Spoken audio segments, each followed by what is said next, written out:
What's going on? This is David W. Williams, also known as a retail trader. Appreciate y'all coming in. So we're going to talk about is the secret to six figures as an independent professional, right? So the goal of this particular video is to help you understand once you kind of go into the independent professional or the self-employed space, how you can start to lay a foundation to hit your first six figures. Now, six figures is going to be relative to what part of the country that you're at. If you're in California, it's really not going to be that much. If you're in the Northeast, it's really not going to be that much. But for the majority of the country, this is a good amount of money to make per year. And then it gives you something to continue to build off of from year to year, particular standard, right? So what I want to do with this video is cut the fat, cut the BS, because there's going to be some truths contained in this video for the right person. And the goal is for you to take those truths and for you to move on. And the reason why I'm trying to drop this is because, again, I'm getting ready to take a vacation. I'm not going to be back for a minute, but you would have been left with the information that you need to continue to move on. And that was always the goal of what I'm doing. Right. So I want you to understand. So what this vacation is going to do is it's going to kind of let me know what people actually took the information and move forward and what people are just here for the entertainment. And what will happen is what always happens is they will get lost in the sauce.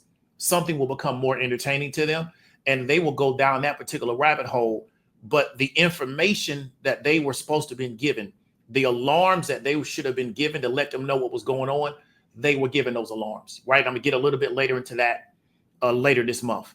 So that was always the goal of what we're doing here, right? So I want people to understand there's truths that are going to be contained in here. If you don't understand the truth, that's different, but it's different than you got the truth and you chose to go watch somebody pop the balloon or you got caught up in the latest conspiracy theory or yada, yada, yada. It was not that you was never given the truth around the situation. And I can speak to this because why I've actually put myself through this particular process. So I'm not going to sell you a course on it. I'm going to actually tell you how it actually works so you can actually go do it yourself. And I'm not against selling courses because I sell a course. So it's not like I'm against the space. So really quickly, right? Still having this Juneteenth sale. You got about 2 weeks left to move on this. You can get the VIP course for essentially what you would have paid for the core course. So you get a steep discount of 50%. Once that's over, all the courses are going to jump up to where they probably should have been from a market standpoint. The core is going to be around $2,500. The VIP is going to be around $5,000. The IPO is going to be around $10,000. We're finally going to get those in line because, again, the goal of everything was to sound of alarm to make sure that people were aware of what was going on. We've done that for an extended period of time. Now we're going to move into a different stage of the particular business, right? Also, if those don't work out for you, maybe the price points don't work. Maybe you've already purchased those, still got the bird flu for $100. www.thenewpandemic.net, right? For the bird flu. Let me go ahead and put that up. Newpandemic.net for the bird flu. Also got the trumptrade.net for the Trump report. That is shown already to be very, very valuable. There's something in there really dealing with the Middle East and some of the ways in which they're going to have to, create certain scenarios over there for them to do business better. And also dealing with a lot of defense contracting and how we think that's going to impact other tickers in this particular report. So one ticker in this report has already gone up like a lot ever since I premiered it on Erica Williams' channel. We're going to keep going up. And if you bought the report, you got some value from it, please do me a favor and give me a rating or give me a testimonial. I really would appreciate it, right? So let's keep going, okay? So what we're going to talk about is the secret to six figures as an independent professional. Now, here's what I mean by independent professional, right? Let me get rid of this real quick. Let me get rid of this. Here's what I mean by independent professional. So we talked about earlier the class status, okay? Most people that listen to my channel are going to be working class, low skilled labor, middle class managers, paper pushers, okay? If they want to move into the independent professional level, I want them to understand this because I had to learn this on my own. Nobody sat down and taught this to me, right? So again, you're going to be left with the information. What you do with it is on you, but on Judgment Day, you can't say nobody told you, right? If it don't go the way you want it to go, you can't say I wasn't informed. So you're going to be left with the information, okay? Because this is what nobody told me. A lot of what I teach you on this channel, I had to figure out on my own, and God had to reveal it to me over time, but it took a lot of heartbreak. It took a lot of pain. It took a lot of struggle. It took a lot of frustration because that's how this game works. Rarely does God just reveal the truth to you just because you ask. Normally, you got to go through some things to get to the truth. Okay, so I'm giving it to you, right? And hoping that you don't have to go through what I had to go through. But for some of y'all, you're going to have to go through what I got through to really accept what I'm telling you right now. Okay, so we're talking about being independent professionals. Some people call it being self-employed. Another term for it is independent professionals. And they often sit from a class standpoint. If they can make a certain amount of money, they sit over middle class managers, paper pushers, or working class people, low skilled labor. Right. And one of the reasons is because they have a little bit more time independence. They can also make more money. Many people are locked into what they can make by their job. So their job, and based on how budgeting works, will not allow them to make more money. That's just a reality. Doesn't matter what they do. They can potentially make more hours, but I know some jobs, once you get over 40 hours, they tell you to go home. So you can't make more money by clocking more hours, right? So sometimes being an independent professional is what you're going to have to do to get to another income level, because you have more control over your income, because you can actually determine how many hours you work. And what I mean by that is that you can actually go work more hours, right? You can also work less, but in some jobs, there's a ceiling on how much you can work because they're only going to let you work so much. Okay. So that's what I want you to understand. So that's kind of what we're going to talk about. So the first thing we want to understand is you need to know what business you're actually in, right? What business are you actually in? This is really, really important. So I'm going to give you a framework. If all you've done on a job is show up, do some tasks, and go home, do you even really know the business that you're actually involved in? So the people you work for, how do they actually make money? And it doesn't matter that you went to college, because that's not relevant to the situation. Okay.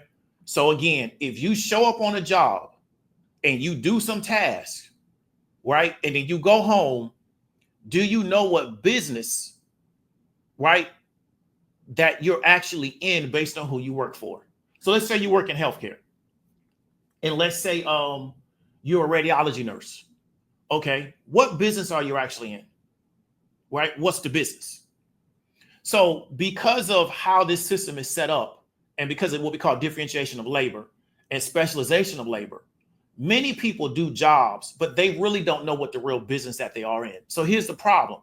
When they try to now go and do something on their own, they don't know what they need to do. Because why? They never really understood when they were working what business they were in. This is really, really important. So let me give an example. I know somebody that works in HR, right? We don't necessarily have the data at this time, but I really believe that there's a disproportionate amount of Black women in HR. Okay. If you work in HR, what's the real business? Because you work in HR. So what's the real business? So like when I worked in healthcare, we had a big HR department. Okay. But what's the real business though? If you work for, I don't know, any Fortune 500 company, but you work in HR, what's the real business? So somebody could come and be like, I'm the manager of HR. I'm HR vice president. Okay, but what's the business though? So you can be VP of HR for a Fortune 500 company. Okay, what's the business? What is the actual business? And if you have a hard time determining that, I would encourage you to study it. So whoever you work for right now, what's the actual business? Not what do they do? What's the business? What is the actual business? You got to understand that. Because then when you try to say, I want to be a middle class person, but I want to go do my own thing, but you don't know the actual business that you're in, it can be difficult for you.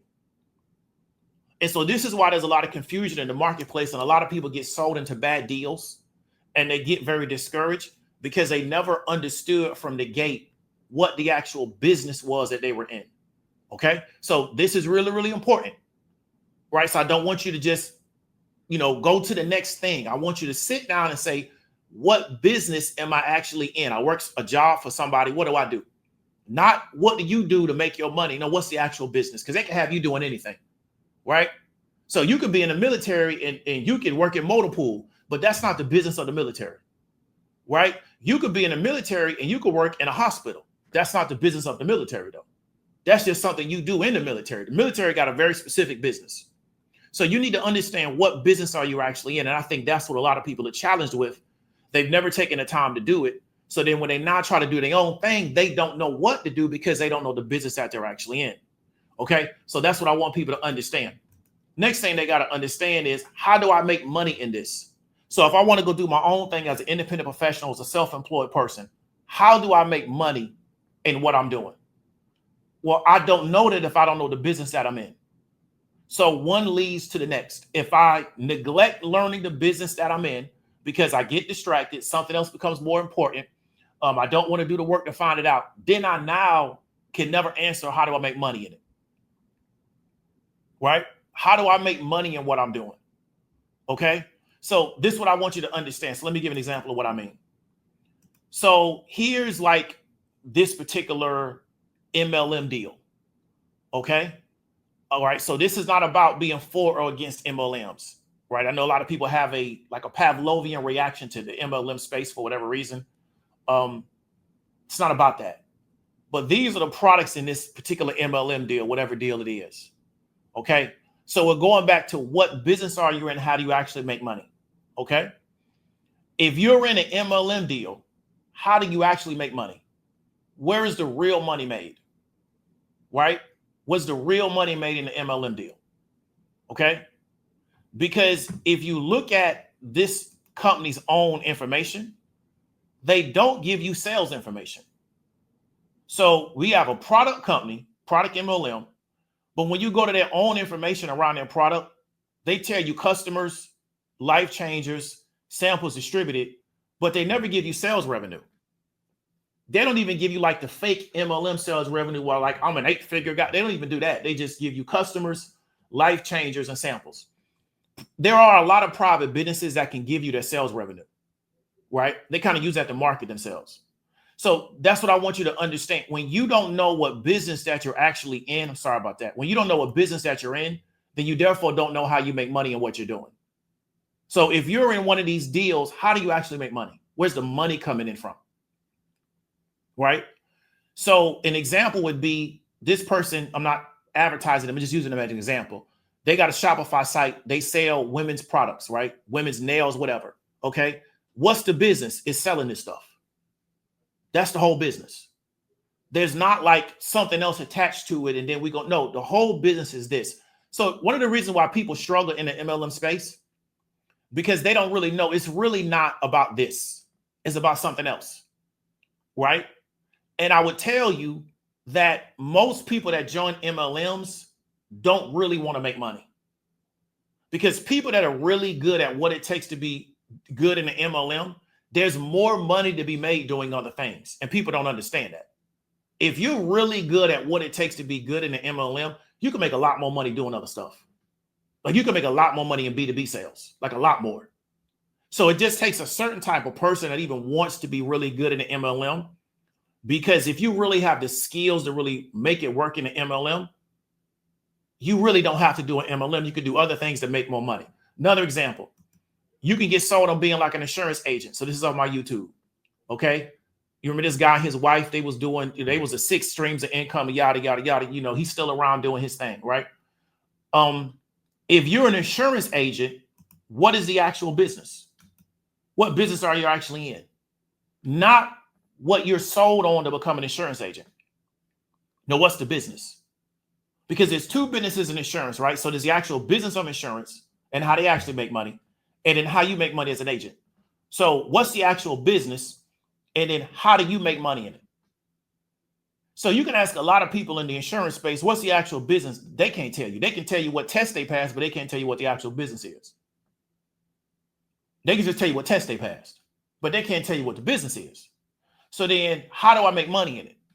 So if I get sold on, I'm going into the insurance space because I just want to help people, da, da, da, da, da, da, da, da. Okay, cool. How do you make money doing that though?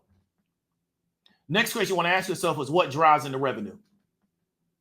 So I know the business I'm in, I know how I make money. Then what drives in the revenue? Why is that important? Because why would you do anything else except what drives in the revenue? See, so if I don't know what I'm in, the business, and then I don't know how to make money, then I don't know what to do to drive in revenue. I'm gonna repeat myself again. If I don't know what business I'm in, and I don't know how I make money, then I don't know what to do to drive revenue. Well, how come I don't know what to do to drive revenue? Because I don't know how to make money, because I don't know what business I'm in.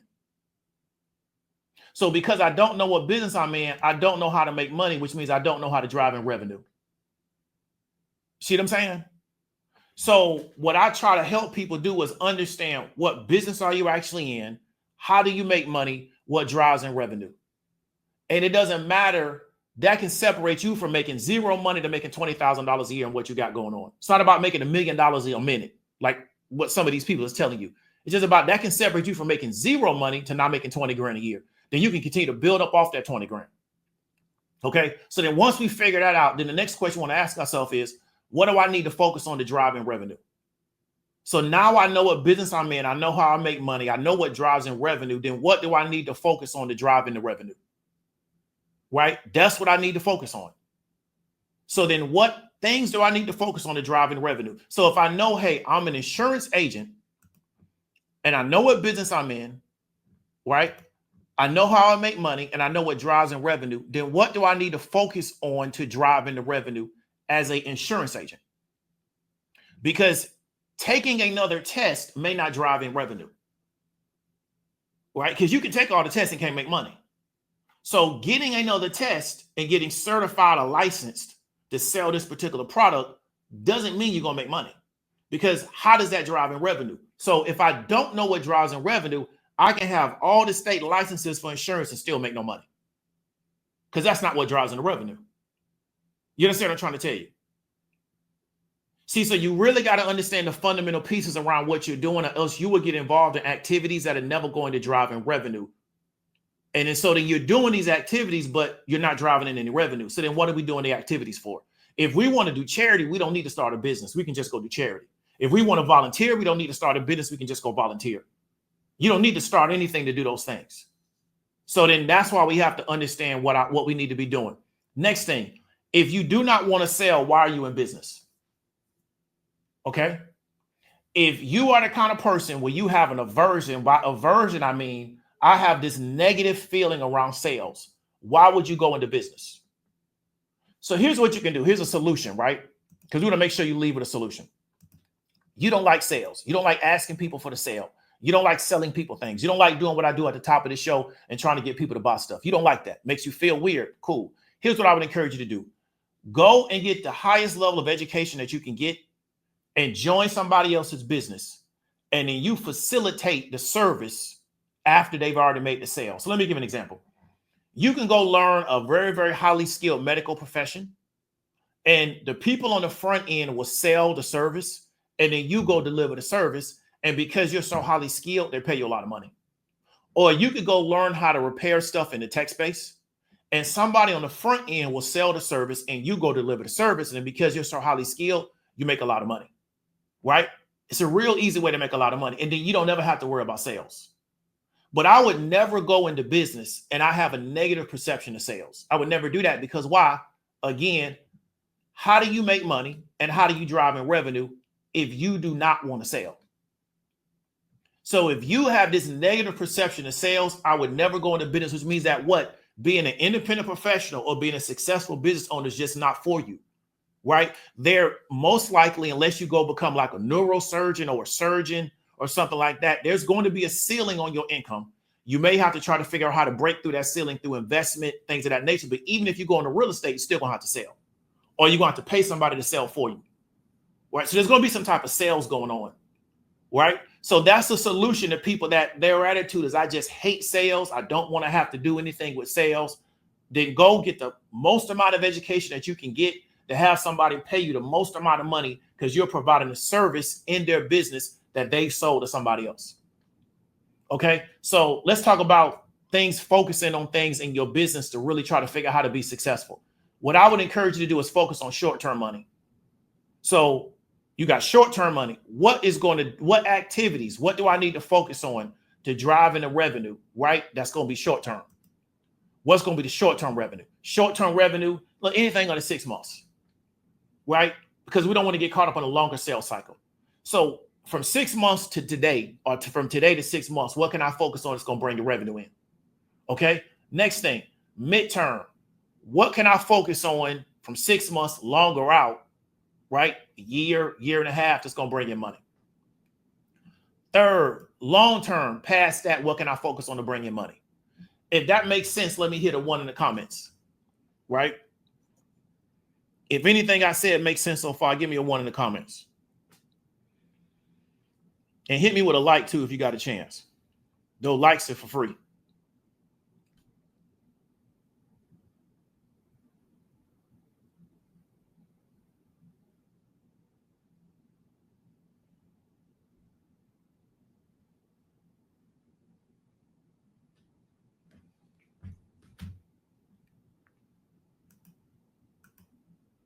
Okay, it makes sense. Okay, cool. So the question I would do is I would say, when I wake up, what do I need to do to support 1, 2, and 3? That's all I would ask myself. So since I know what business I'm in, I know how I make money and what I'm doing. I know what drives in the revenue. I know what I need to focus on to drive in the revenue.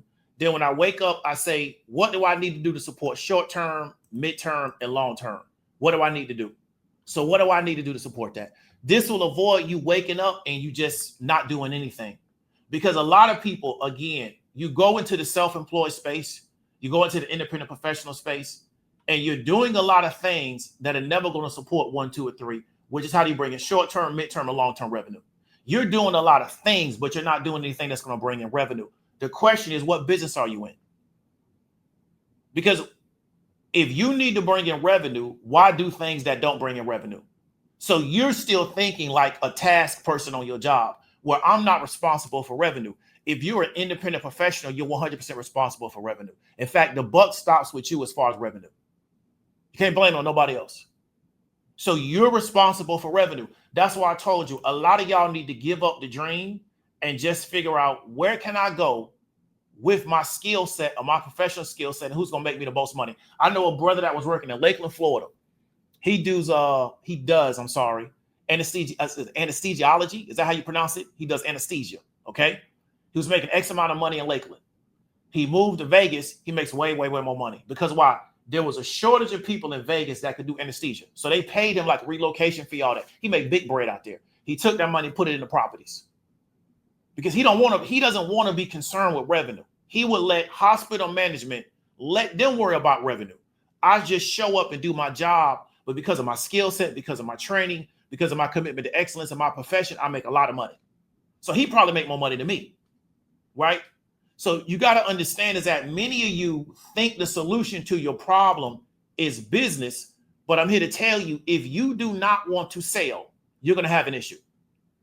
If you have an issue with sales, you're going to have an issue. Then once you say, okay, I'm cool with sales, if you don't wake up and try to figure out, how do I support revenue? What do I need to do to support revenue? You're going to struggle. Because why? Your business is not bringing in any revenue, because you're not focused on revenue, right? And that's your responsibility. You're responsible for it. You can't put it on anybody else, right? Even if you got a sales team making calls, it's still on you, because why? It's your business, right? So that's what you have to understand. So we're going to talk about focus, because this is something that I've had to learn to solve my problems, right? So one of my problems that I've had is staying focused and staying locked in, right? Because I'm the kind of person to where I will have a lot of things going on inside my head at the same time, right? I will go to sleep thinking about what I need to do the next day, right? My brain just works like that. I'm always thinking about stuff. So I would often feel like I don't know what to do, because I'm thinking about doing 5 or 6 different things at the same time. So I wouldn't know what to do, okay? A short attention span, getting caught up on something, and then something else taking my attention. And it's easier now with all these computers where there's always stuff popping up in front of your face. And it's always easy to get into stuff because you got a computer, because you got a cell phone, right? So what I've had to really learn is, how can I really work on my focus to make sure when I wake up in the morning, I can do the things I need to be doing and I can be productive. And it is, let me explain it to you. It's something I have to work on every day. It's not hands off for me or hands free. It's not easy. It's something I work on every day. So I don't necessarily every day have a great day from a productivity standpoint. I do not, because it's something I consciously work on every day, because it is a struggle for me sometimes to make sure I stay focused over the course of the day with all this stuff going on, right? Because there's so many distractions now because of the internet. Here's something I learned, right? First, I time my work to get a baseline. What I mean by that is that if I do work, how long do I do it? Because many times we can go through a whole day and we think I worked 8 hours and really you only work 45 minutes. But because you never timed it, you don't know.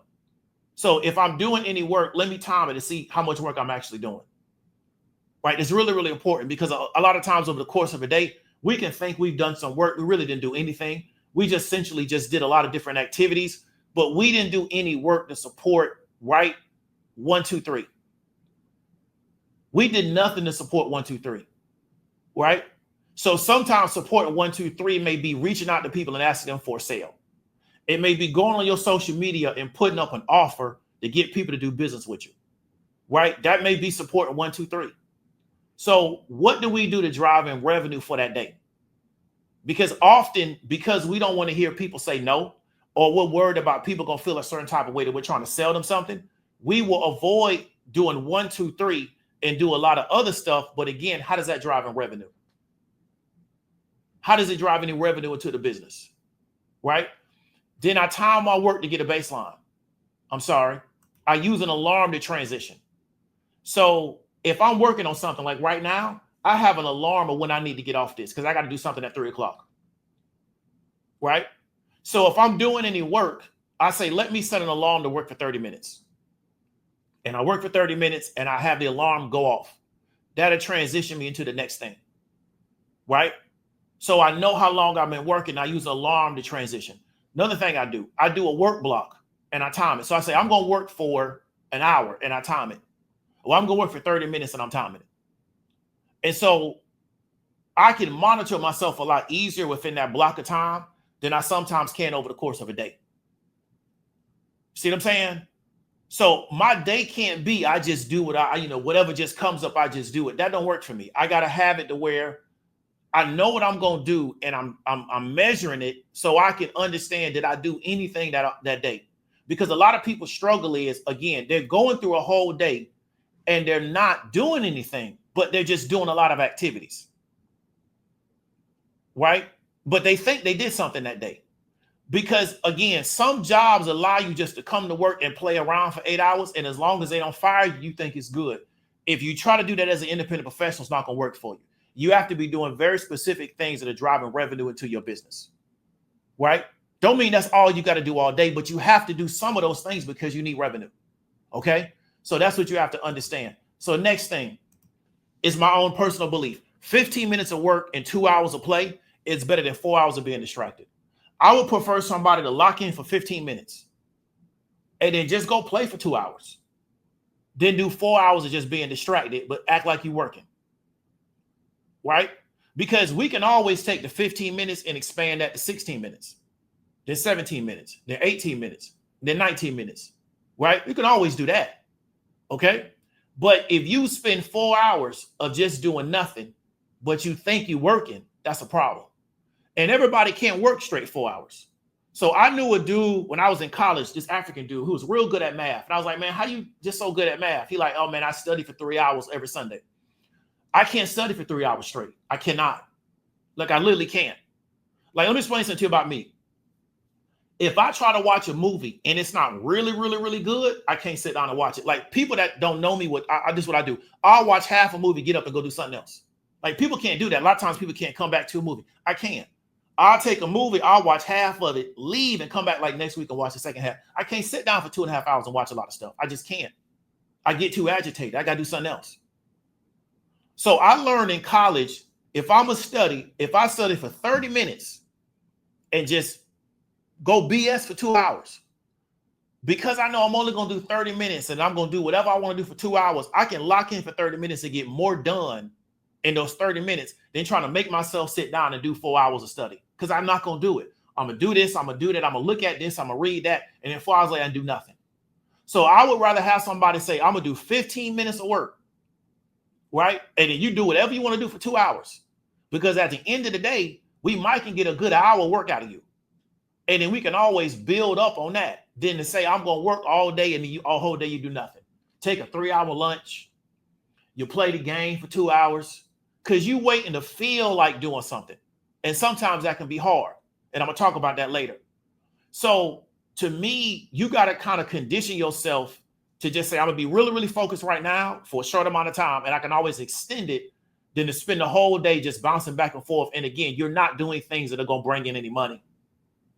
Again, many of you, I'm telling you, I'm pro business. I'm pro you starting a business. But if you have an issue with sales, just go and get you a highly, highly skilled career and have somebody pay you to apply that highly skilled career. You can make a lot of money doing that. I'm telling you, you can. It's people that got 9 to 5s they make way more money than me. And they ain't got the headaches I got because they're just extremely highly skilled and people pay them a lot of money to do what they do. Right. And so I'm pro business. I think more people need to get a business. Right. but everybody don't want to sell, right? They just don't. They have an issue with it, right? So that's what I would encourage you to do. Got to kind of take it how I go. So what I do to get started in the morning, I use the market in the morning to start my workday. So what gets me going, I wake up, make my food, sit down and eat. It's the market at 9:30 that starts my day for me. That gets me going. So then I transition from the market into something else. So my biggest challenge a lot of times is just getting started, right? A lot of times my biggest challenge is I just got to start trying to figure out how to create the momentum to start something. The market allows me to get started because the market gonna happen no matter what I do at 9:30. So the market often will start my day, right? So that's what I use. And then once the market, I'll watch the market from sometimes 9:30 to 10:30, and then I'll roll into my next situation. But I use the market to really start my day, right? And so because I don't have to start the market, it's gonna start regardless. It helps me than me trying to figure out how I'm gonna get started, right? Because that can be a challenge sometimes for me because sometimes I'm struggling to let me just start what I need to do today. I start thinking about everything I need to do. I need to do this. I need to do that. I let the market start and then I just take it from there, right? So that's what I want people to understand. So first off, how did I make six figures? I understood what business I was in. I know the two things I need to do in my business to make money. I'm not confused on what those two things are. So I focus on doing those two things and getting better and better at those two things. Everything else is ancillary to that, and it should be supporting those two things, right? So listen to what I just said. I know the two things I need to do to bring money into my business. Everything else I'm doing has to be ancillary to that, and it has to support those two things, right? And then I don't want to get so focused on doing ancillary things that they take away from the two things. So I got to figure out how to do some of the ancillary stuff that doesn't take away from the two things. Because let me give an example. I trade. I can't outsource my trading to somebody else. I can't do that, right? So that's something I actively have to do. There's certain elements of the course business that I can outsource to other people. But at the end of the day, I'm still responsible for sales because why? It's my business, right? I'm the independent professional in that particular space. So it doesn't matter what I give to somebody else. At the end of the day, I'm responsible for it. So I still have to lead in that particular area. So I know what I need to be focused on. Everything else, again, if it doesn't support those things, why am I doing it? Because I do not have the type of job to where I can show up at work, do 1, 2, 3, and if I'm not good at it, I'm still gonna get paid. If I'm not good at what I do not make any money. In fact, I lose money, right? If I'm not good at trading, right, I lose money because I put money up to trade. If I put money behind business activity and it don't bring in money on the back end, I lost money. So I have to be focused on actually being good at what I do, right? I can't just be, I'm just going to show up today and I'm just going to do a little bit. I lose money doing that type of stuff. I cut 2 trades this morning. I lost $400 on those trades because I wasn't successful, right? That's the cost of doing business in this space. So you have to realize is that when you're an independent professional, you have to keep investing in what you're doing, and you actually have to figure out how to get good at what you're doing, or else you're going to lose money. You're not just going to get fired. You understand what I'm trying to tell you? So this is how I made 6 figures. It's really not that difficult, but the most important thing is you actually got to know a business that you're in. You got to know how that business makes money, and then you have to know what you need to do to make money. If you're missing on those things, right? If you think I'm just going to share information about stuff, no, you need to know the goal is for me to offer this stuff to people, but put it in a certain format where it seems conversational, but the job of this is to make money. But we're not confused about what we're doing. The goal of what I'm doing. So I'm sharing information because I'm trying to make money. I'm not sharing information just because I just want to share information, right? That's called volunteer or charity work. So I'm going to volunteer with an organization in the city and we teach kids about finance. There will be no sales involved in that because why? I'm not there to sell nothing. I'm there to educate children on finance. I'm not there to sell anything. If I'm doing something else, the goal of what I'm doing is to make money, right? It's not just to be doing it just to do it, right? Because how does that work if you're an independent professional? So again, if you have an issue with sales, I would tell you to figure out how I can get the most education I can get sell my skills to somebody that's going to pay me the most amount of money. And you can make a lot of money doing that. And then you can invest your money, putting your money in other areas because you don't want to do sales. But if you're going to go into a space where you have to sell, you got to get comfortable with selling. You got to get comfortable with hearing no a lot. You got to get comfortable with all kind of stuff because that's how you're going to make money. So you really got to understand what you're doing. Okay. So that's what worked for me. Somebody else may have a different perspective on it that might work for them. They may have made way more money with their perspective than I did with my perspective. But what I like to do is let people know exactly what they're involved in, what come with it. So they're not under the impression that they're doing something else and don't really know what they're doing. Okay. That's why I don't tell people you're going to trade and make $1 million a year. I don't tell people that because that's not what I'm selling to people. You understand what I'm trying to tell you?